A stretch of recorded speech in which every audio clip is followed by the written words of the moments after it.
షాపులకు సంబంధించినటువంటి మంగళ షాపులకు సంబంధించి కూడా ఇంటి ఓనర్లతో సమస్య లేకుండా ఉండే విధంగా 250 యూనిట్ల జీరో బిల్ కూడా తీసుకొచ్చే విధంగా తొందరగా చర్య తీసుకుంటా మీరు ఎన్నికలు అయిపోయినా కూర్చొని పనిచేసుకునే బాధ్యత మీది అని మాట సందర్భంగా ప్రభుత్వం అమలు చేస్తోంది. దాన్ని మీకు ఎగ్జిక్యూట్ చేస్తూ ఇంటి ఓనర్లతో ప్రాబ్లం లేకుండా చేయాలి. రెండవ ఇష్యూ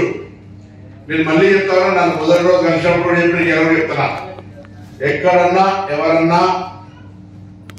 మీరు 250 యూనిట్ల లోపల కాల్చుకున్న తర్వాత బకాయి ఉన్నారని మిమ్మల్ని బిల్లు కట్ చేస్తే నా బాధ్యత అక్కడ అధికారిని చర్య తీసుకొని మీకు ఎటువంటి ఇబ్బంది లేకుండా ఆన్లైన్ లో మీకు సంబంధించి అందుబాటులో ఉండాలని నా మాట చెప్పిన